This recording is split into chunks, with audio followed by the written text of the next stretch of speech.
क्या investor partner visa लेके आया जाए और 6 महीने लगाने के बाद बैंक स्टेटमेंट और थोड़ा सा पुराना वीज़ा होने के बाद हम यूरोप, ऑस्ट्रेलिया और न्यूजीलैंड के लिए वीज़ा अप्लाई करके निकल सकते हैं?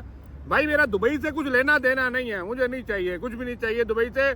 बट हाँ वो कहते हैं ना, मॉरल सपोर्ट और इनिशियल सपोर्ट और एक बेसिक स्टेप चाहिए।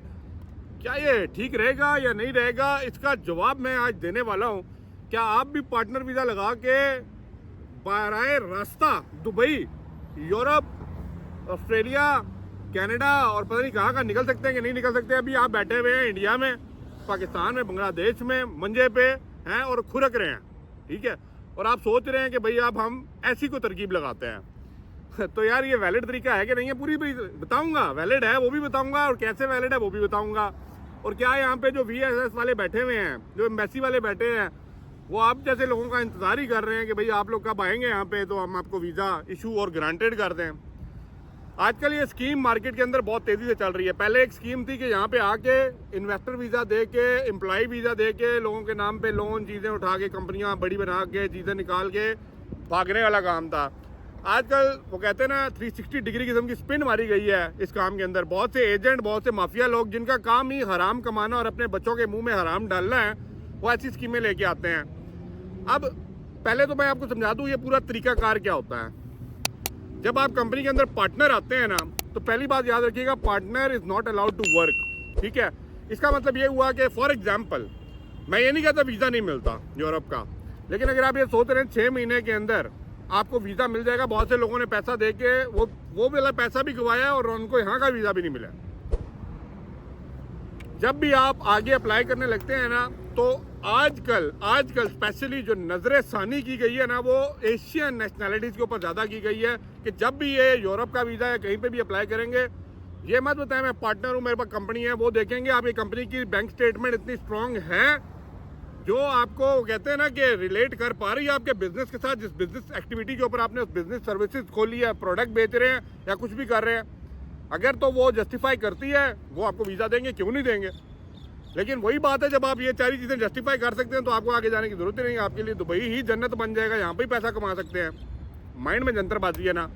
अब रही बात, जो एजेंट लोग आपको बोल रहे होते हैं ना कि भाई यहाँ पे आने के बाद ये आपके सारे मामला ठीक हो जाएंगे, भाई मेरे उनको खुद भी नहीं पता कि स्टेटमेंट कैसे बनती हैं, बनाते हैं और कैसे एक रियल टाइम बंदा यहाँ पे काम करता है। अब रही बात, यहाँ पे फुदू नहीं बैठे हुए एम्बेसियों के अंदर कि आपको देखा जी पार्टनर वीज़ा तो पार्टनर को भाई दे देना वीज़ा। नहीं, ऐसा नहीं। कितने पार्टनर बेताचा डेली बेसिस पे रिजेक्ट हो रहे हैं, ना सिर्फ यूरोप के लिए, अमेरिका के भी रिजेक्शन लेके बैठे हुए हैं, क्योंकि वो सियाणे हैं, उन्हें पता है। आप जो भी स्कीम बैठ के अपने मंजे पे सोच रहे हैं ना, उनको 2 साल पहले पता लग चुकी है, वो ऑलरेडी इसके ऊपर वर्कआउट कर चुके हैं। हाँ, आप पार्टनर वीज़ा पे आ रहे हैं तो खुलूस से नियत से आएंगे, पार्टनर वीज़ा पे बिजनेस करें, जिस बिजनेस के लिए आप यहाँ पे आ रहे हैं, पैसा जनरेट करें। एज अ टूरिस्ट अगर आप जाना चाहते हैं, देखिए अगर आपको वीज़ा मिलेगा भी ना किसी भी कंट्री का, आपको ऑस्ट्रेलिया दे दिया, न्यूजीलैंड ने दे दिया, किसी का भी दे दिया, तो एज अ टूरिस्ट वीज़ा मिलेगा ना। आपके माइंड में क्या छात्रखानी चल रही है कि भाई आपने टूरिस्ट वीज़ा पे वहाँ पे जाना है और वहाँ पे जाके गुम हो जाना है, असाइलम ले लेना है, भाग जाना है, वापस नहीं आना, क्रेडिबिलिटी खराब करनी है। ना सिर्फ UAE के बेस के ऊपर आप यहाँ से जा रहे हैं, बट आपने अपने कंट्री के पासपोर्ट की रैंकिंग को भी नीचे लेके आना है।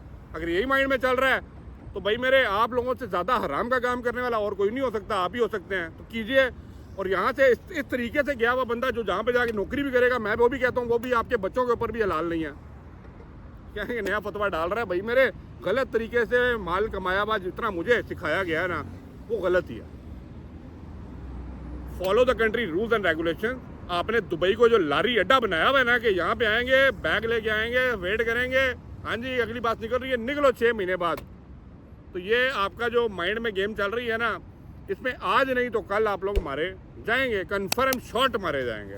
ठीक हो गया। अब रही बात, जो आपको ये अप्रोच कर रहे हैं ना कि भाई आप आएँ यहाँ पे ये हराम के काम में अपना पैसा डालें, पहली बात, ये जिन भाइयों ने डाले हुए हैं ना, उनके पास जो मुझे मैसेज आए हैं, पैसा दिया है, उनका दुबई का वीज़ा भी नहीं लगाया, और जिसका अगर गलती से लगा भी दिया है ना, उसका बैंक स्टेटमेंट ऐसी है कि आगे से 3 कंट्रियाँ 4 कंट्रियाँ ऑलरेडी रिजेक्ट कर चुकी हैं। क्यों? क्योंकि छड़कले लाने के लिए बैंक अकाउंट उनका फिर खुलता नहीं है। अगर खुल जाए तो ट्रांसफ़र, वो कहते हैं ना, ट्रांजैक्शन होती नहीं है। किस चीज़ की ट्रांजैक्शन करोगे? वो 8,000 रुपये का जो वीज़ा 12,000 खरीदा है, बस वही खरीदा है ना, अंदर तो छड़कले हैं वे। और अगर आप समझ रहे हैं कि पैसा घुमाना है, तो भाई मेरे पैसा घुमाने वाला सीन को भी फिर वहाँ पे ऐसा घुमाया जाएगा ना कि आपको भी वो कहते हैं ना पक्की स्टैंपें लग के वापस जाएंगे, फिर कहेंगे भाई डिवोर्ट ही हुआ था, वापस आ सकता हूँ, नहीं आ सकते। शायद ये बात समझा सकूँ, इन माफिया से दूर रहिए, ठीक है। ऑस्ट्रेलिया न्यूजीलैंड जाना है, आइए ईमानदारी से काम कीजिए, 5, 6, 8, 10 महीने लगाएं, प्रॉपर बैंक स्टेटमेंट बनती है, एज ए टूरिस्ट जाएँ, पूरी दुनिया घूमें। मैं भी यूएई की बेस के ऊपर बहुत सी कंट्रियाँ घूम चुका हूँ, आप भी आएँ, बैठें, काम करें, चीज़ों को देखें, वहाँ पर जाएँ, घूमें फिरें। ये भागने वाली नीयत को माइंड से निकाल दीजिए, तो ऊपर वाला रास्ते ही बेहतर करना शुरू होगा। चैनल को सब्सक्राइब कर दीजिए, वीडियो को लाइक से लाजमी कर दीजिएगा। और ये जो माइंड में अभी भी चल रहा है ना, मैंने पूरी गेम समझा दी है, अगर फिर भी आप इसको फॉलो करना चाहते हैं, गो ऐड कर दीजिए, लेकिन जो भी पैसा इससे कमाएंगे ना, वो आपके ऊपर वाजिब नहीं है। समझा? नहीं समझ रहेंगे, नहीं समझेंगे। खिलाएं अपने बच्चों को हराम का लुकमा, अगर ये हराम के कामों से अगर आपने आगे जाना तो। अल्लाह हाफिज़।